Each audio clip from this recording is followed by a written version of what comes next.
Informativo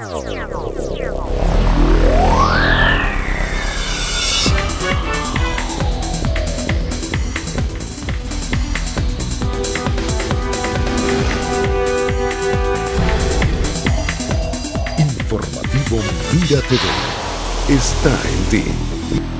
Amigas y amigos, sean todas y todos bienvenidos a la entrevista. Como siempre, un placer contar con su amable audiencia. Bueno, hoy es un día muy bonito, hay muchísima gente que es devoto de la advocación de la Chinita, de la Virgen María, en esa visión de la tablita de Maracaibo. Qué lindo.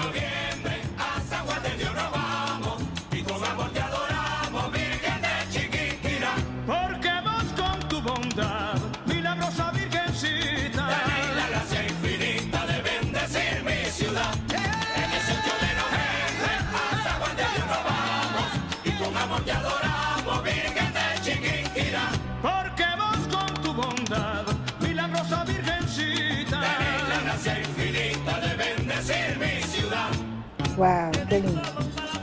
Todo el público gaitero Jairo Gil te coronó como poeta primero de nuestra Virgen Chinita. Tu devoción infinita hacia esa Virgen tan buena te inspiró, reina morena, hacia nuestra gaiterita.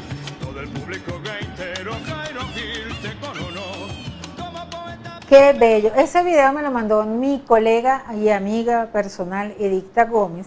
Y lo quise compartir con ustedes para nosotros también recordar que hoy, 18 de noviembre, se conmemora 311 años de la aparición de la Virgen, de ese inicio de la advocación desde 1709. Unos cuantos años y bueno, mira, creo que cada día es más arraigada esa devoción por la Chinita. Muy bonito y felicidades a todo el pueblo zuliano quienes están de fiesta el día de hoy. Bueno, nosotros en nombre precisamente de esa advocación y del respeto que le tenemos a toda la fe de cada persona, de cada ser humano, cualquiera que sea, queremos hacer ese pequeño homenaje a quienes son devotos de la Chinita. Y hoy vamos a estar hablando de otro tema que no tiene nada que ver con la Chinita, pero que quisimos comenzar el programa con un toquecito bonito. Gracias a nuestra amiga Edicta que nos mandó ese video tan chévere, ¿verdad? Siempre nos manda cosas muy bonitas. Y nos recordó que hoy era el Día de la Chinita. Hoy está con nosotros Alonso Medina Roa.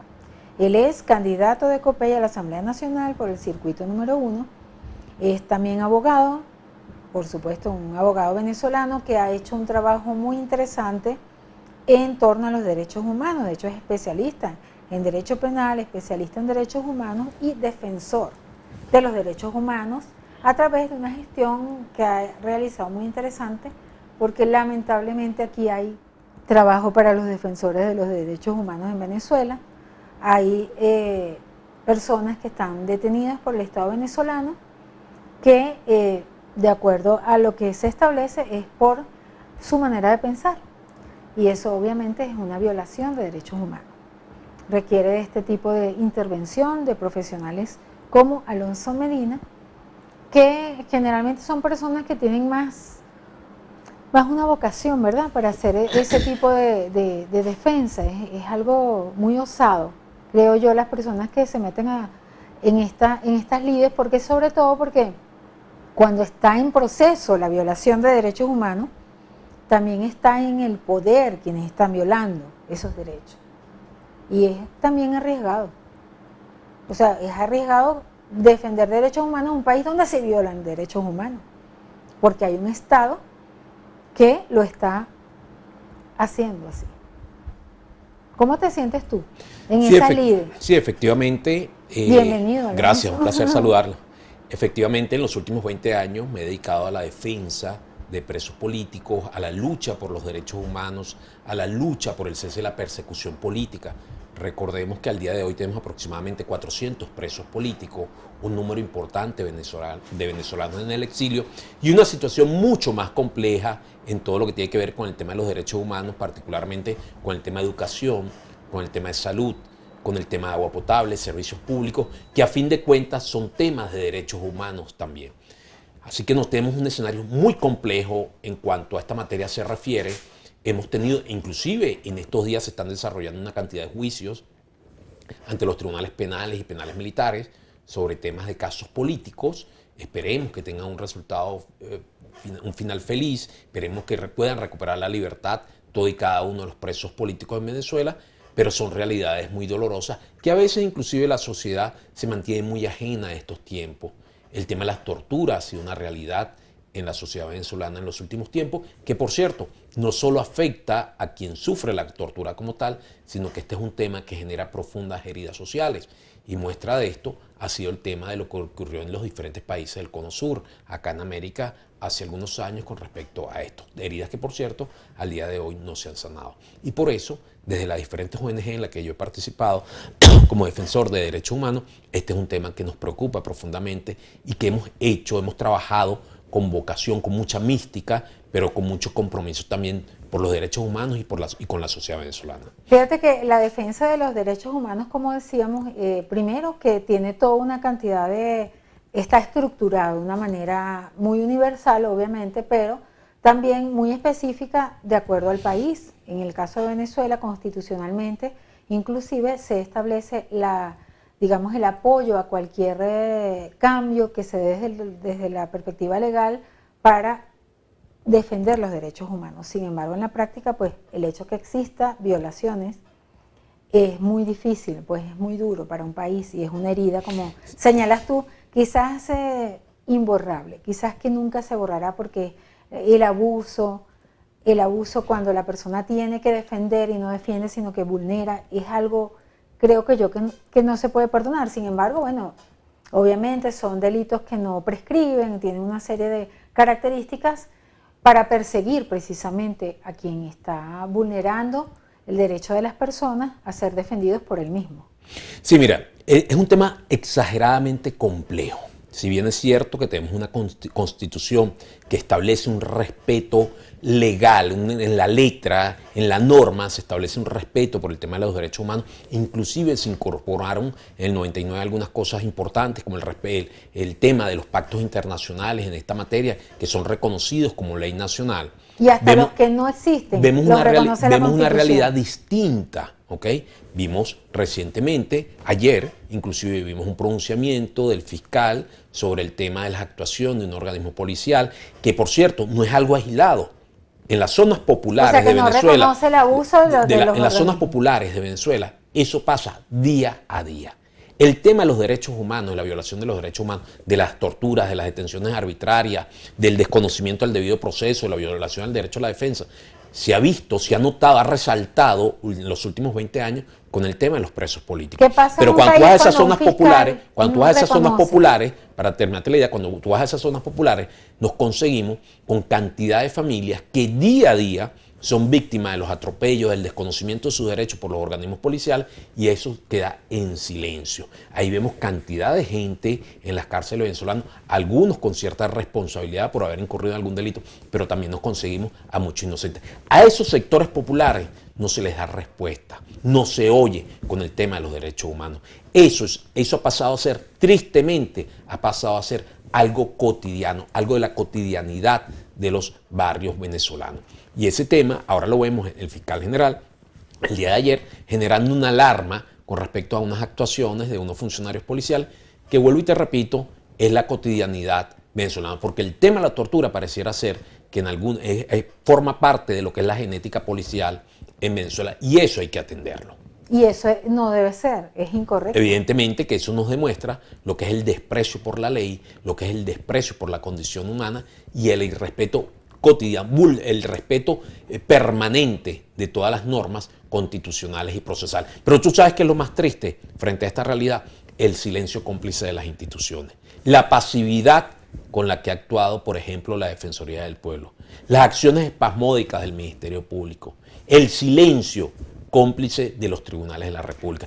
Estas son cosas que nos deben ocupar, porque cuando hablamos de derechos humanos, de violación de derechos humanos, el hecho como tal nos puede generar una alarma, pero más alarma nos debe generar la inacción por parte de los organismos competentes. Precisamente tú como candidato a la Asamblea Nacional en esta oportunidad, que el 6 de diciembre el Consejo Nacional Electoral ha convocado a este proceso electoral, me gustaría que tú nos hiles todo ese trabajo que tú tienes durante 20 años y la preocupación que te genera como ser humano en la defensa de los derechos humanos. Con respecto a esta inquietud que tienes y a esta colocar tu nombre para el próximo 6 de diciembre para que las personas te beneficien con su voto y llegar a ser diputado de la Asamblea Nacional. Mira, me gustaría que tú nos hiles desde tu perspectiva humana y profesional, ¿por qué? El tema de los derechos humanos no es un tema exclusivo de los abogados. El tema de los derechos humanos es un tema de los ciudadanos. En la cultura de los derechos humanos es una forma de construir ciudadanía en cualquier país del mundo.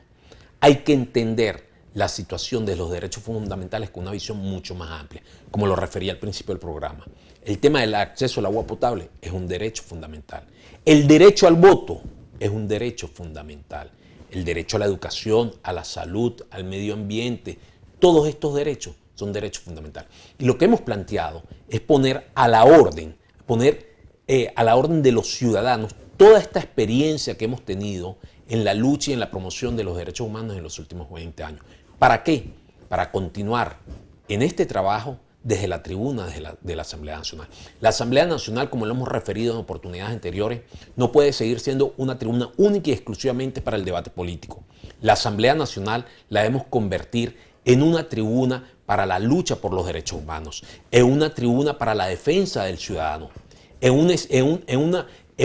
una institución que debe darle respuestas a cada uno de los venezolanos en ocasión a las necesidades, a las cosas que están sufriendo. Desde la Asamblea Nacional debemos legislar en materia social. Desde la Asamblea Nacional, a partir del año 2021, debemos comenzar a trabajar por la lucha o debemos continuar trabajando por el tema de los derechos humanos. Ahora, hay que ocupar la tribuna para seguir en el debate ciudadano, en el debate político, para darle respuesta a los ciudadanos. Y por eso he puesto mi nombre a la orden. Me he puesto como candidato por el circuito número 1 del Estado Miranda, que lo conforman los municipios Guaycaipuro, Carrizal y Los Alias, por lo que hemos denominado la Alianza Democrática, que la conforman inicialmente 5 partidos: COPEI, Acción Democrática, El Cambio, Cambiemos, Avanzada Progresista, y a la cual se han adherido en los últimos días otro grupo de partidos, como por ejemplo el Movimiento Ecológico, Fuerza Vecinal, el PAN, algunos movimientos, algunos partidos regionales, y esto con la idea de generar una gran acción ciudadana el 6 de diciembre y poder mantener esos curules en la Asamblea Nacional que son determinantes para el ejercicio de los ciudadanos. Ahora fíjate, es muy importante que pudiésemos nosotros aclarar a los televidentes el tema de la desesperanza que generó la acción de quien está actualmente ostentando los curules de la Asamblea Nacional, porque la gente percibe que pese a que tenían una prácticamente casi mayoría y que generó grandes expectativas cuando la oposición logró pues una cantidad importante de curules en la Asamblea Nacional, después se degeneró en todo esto que sabemos, que el gobierno convocó una constituyente, que en realidad la Asamblea prácticamente no pudo hacer mucho de lo que se había planteado y que ahora hay como una especie de gobierno paralelo que está funcionando de una manera no vinculante en el país y que genera que las personas digan, bueno, pero ¿qué es esto? ¿Para qué yo voy a ir a votar el 6 de diciembre? Sí, efectivamente hay una gran frustración colectiva, por no usar otro término, ¿ok? Y eso ha generado, como consecuencia, una gran desesperanza en los ciudadanos. Pero no solo por el debate político, la mayor desesperanza se ha generado por la crisis social que estamos viviendo, porque no tenemos gas, porque el dinero no nos alcanza, porque no tenemos un sistema de salud adecuado, porque el nivel de educación ha bajado, porque no tenemos los recursos suficientes para adquirir los alimentos, porque dependemos de una caja CLAP. De eso es lo que ha agudizado la desesperanza en los últimos tiempos en los venezolanos. Pero a eso hay que darle respuesta. ¿Qué hacemos frente a eso? No hacemos nada. Nos quedamos de brazos cruzados o realmente reaccionamos y participamos en este proceso. Porque yo soy del criterio que cualquier espacio que nos brinden, cualquier escenario que tengamos nosotros como oposición democrática, debemos ocuparlo. Venezuela merita continuar en la lucha. Venezuela exige que sus actores políticos, sus actores sociales continúen trabajando por la recuperación de la democracia. Si cualquier ciudadano que nos esté viendo vota por ti el 6 de diciembre, ¿cómo o qué garantiza, cuál es la garantía de que los cambios en el aspecto social, en esos dramas que tú acabas de decir, económicos y sociales que vive Venezuela, puedan cambiar? ¿Cómo se puede lograr en la Asamblea Nacional? En la próxima parte, la respuesta de nuestro invitado.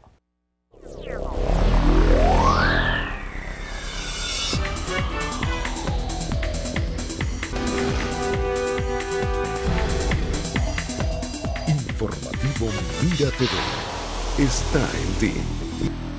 Continuamos, amigas y amigos, estamos en la entrevista hoy conversando con Alonso Medina, quien es abogado, defensor de los derechos humanos, pero hoy se presenta como candidato a la Asamblea Nacional por la Alianza Democrática, entre otras organizaciones políticas, COPEI, Acción Democrática y bueno, otros partidos que están pues participando en este proceso que convocó el Consejo Nacional Electoral y donde pues se han generado una cantidad de expectativas, pero mucha gente está desesperanzada.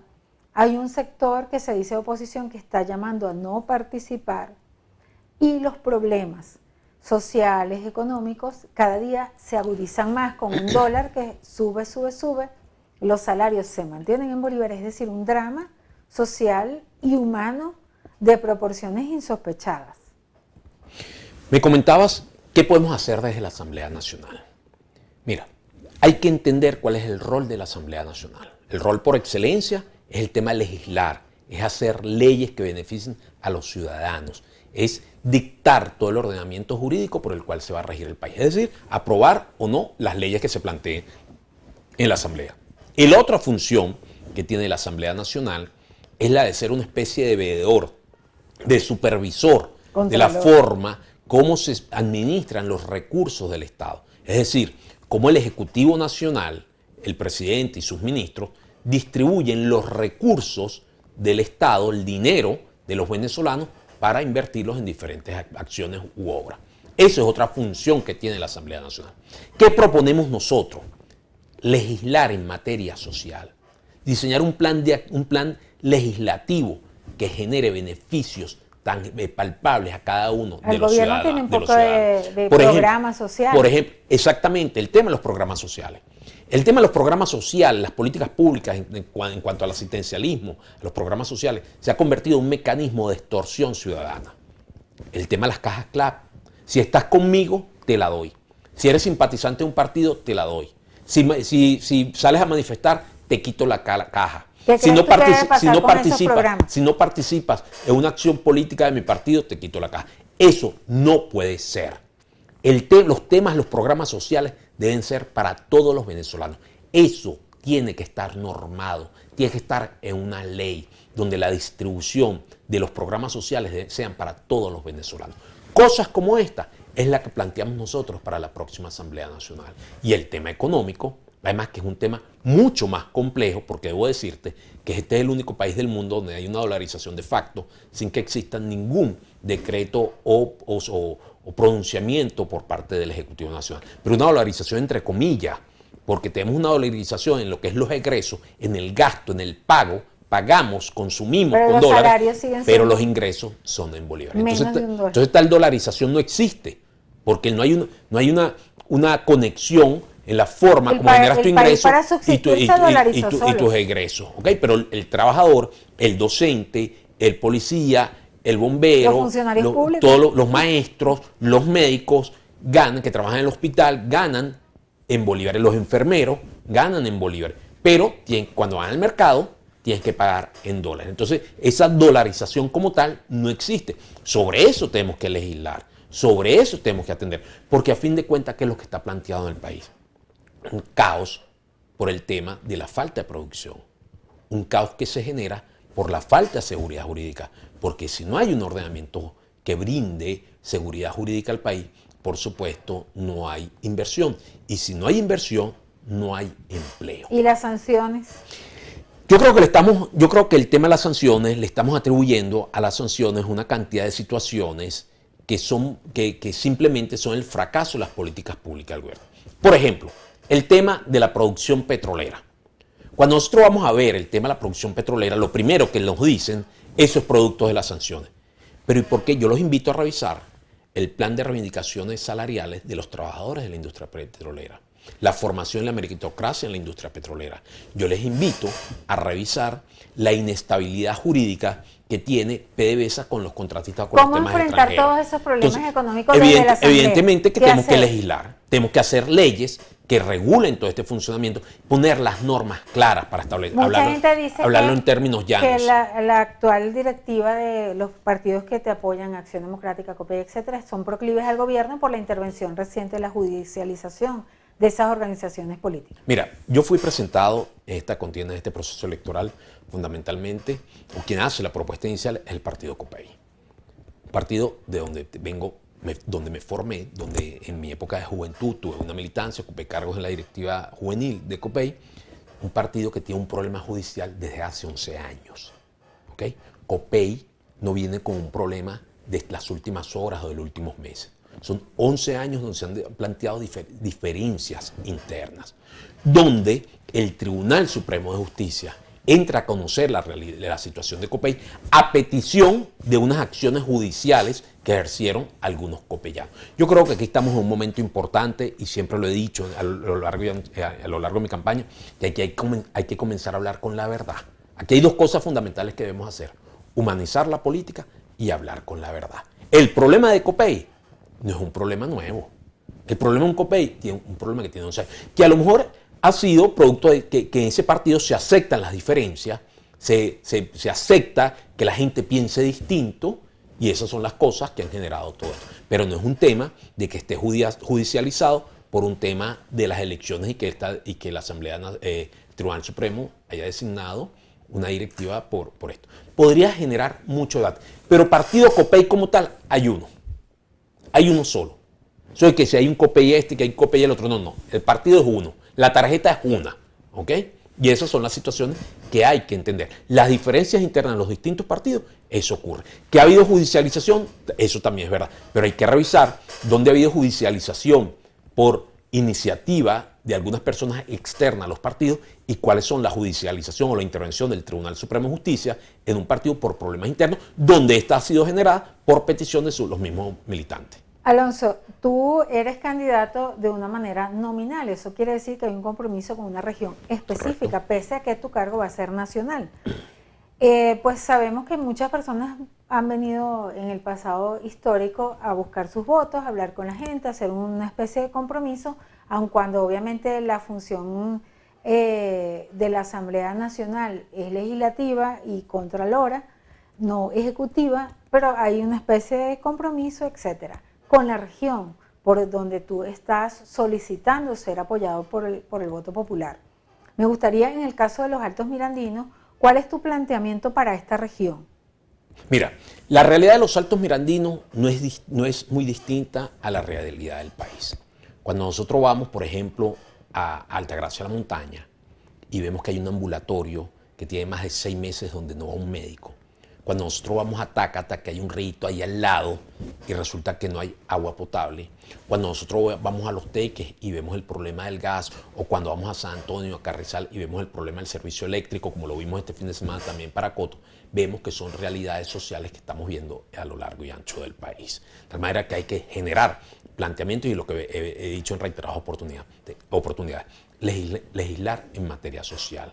Aquí tenemos que convertirnos en unos supervisores, unos contralores de todos los recursos que se asignan al Estado Miranda. Por cierto, Estado con el que he tenido políticamente un compromiso desde muy joven, un Estado con el que he estado vinculado toda la vida, y particularmente desde donde vengo y donde me he formado, o de donde he tenido la poca o mucha participación política que he tenido, la he tenido en el Estado Miranda.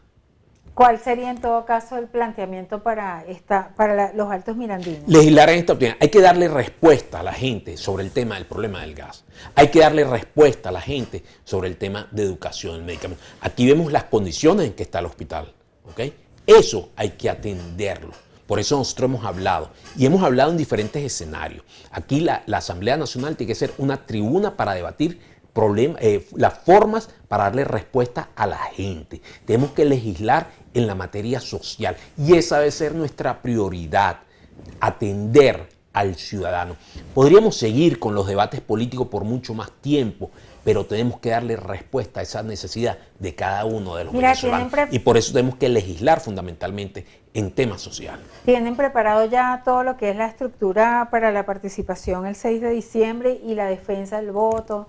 Todo lo que es... Mira, en esta gran alianza, como te la refería anteriormente, donde está este grupo de partidos, que te repito, COPEI, Acción Democrática, el Cambiemos, el Cambio, Avanzada Progresista, Movimiento Ecológico y aparte un grupo importante de partidos regionales, que por cierto en alguna ocasión fueron los partidos que apoyaron a los diferentes alcaldes que tienen la oposición hoy en día, con la participación de la militancia de cada uno de estos partidos, de los simpatizantes de estos partidos, hemos armado un grupo de venezolanos que están dispuestos a cuidar, a movilizar, cuidar los votos el 6 de diciembre, a movilizar a cada uno de los venezolanos que quieran ayudarnos en esta lucha a los fines de garantizar de la mejor manera la efectividad de esta ¿Qué situación. expectativas numéricas tienen ustedes de participación? Y háblame también de los nuevos electores. Mira, tenemos un número, evidentemente es por tradición, la elección parlamentaria siempre ha sido una elección con muy poca participación. Creo que la elección de la Asamblea Nacional y las elecciones legislativas locales, por ejemplo, lo de los consejos municipales, siempre han sido las elecciones que tienen menor grado de participación. Sin embargo, esperemos que a pesar de todo el debate que haya, a pesar de toda esa desesperanza que muy bien referías tú hace unos minutos, participe un número importante de venezolanos, aproximadamente, digamos, sobre el 50% del electorado, ¿okay? Atendiendo los antecedentes en cuanto a la participación. ¿Okay? Sobre esto estamos trabajando, estamos generando de una u otra manera, sensibilizando a cada uno de nuestros electores a los fines que participe, entendiendo además que el voto, que es un ejercicio fundamental, que es un derecho que se ejerce de forma efectiva como todos los otros derechos, no es excluyente de cualquier otra acción ciudadana. ¿Qué factor crees tú que va a incidir o en cada uno de los grandes polos, el gobierno y la oposición? ¿Ese voto castigo es el que va a dar el resultado? El tema del voto, los que menos voten de cada uno de los factores. El tema del voto castigo va a ser determinante. El tema de los nuevos electores, de la juventud, va a tener una influencia determinante, muy considerable también en este proceso.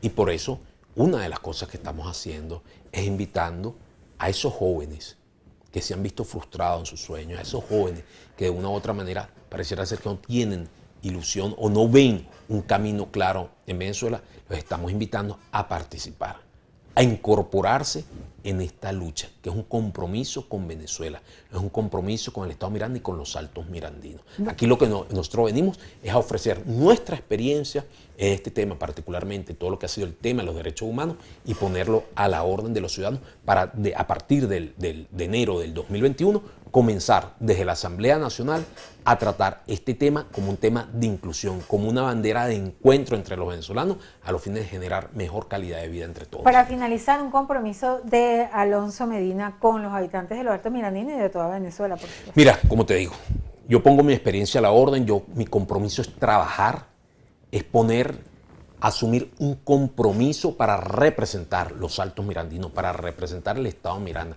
para representar a cada uno de los venezolanos desde la Asamblea Nacional, para luchar por los derechos fundamentales de todos y para, de una u otra manera, procurar sanear la sociedad de tantas heridas que se han generado en los últimos tiempos. Es un compromiso de todos, es un compromiso en el que tenemos que participar y tenemos que continuar porque creemos en las luchas ciudadanas y eso es lo que queremos seguir. Muchísimas gracias, Alonso Medina, Placer. por estar acá con nosotros, un placer y bueno, todo el éxito en este Gracias. trabajo que has emprendido, este compromiso que te has planteado como venezolano. Gracias. Muchísimas gracias a ustedes también, nuestros queridos y distinguidos televidentes, por habernos acompañado a través de Mira TV. Nos despedimos a nombre de nuestro director Antonio Brantes y quien tuve el inmenso placer de conversar con ustedes, Daisy Oropesa. Les deseamos una feliz tarde.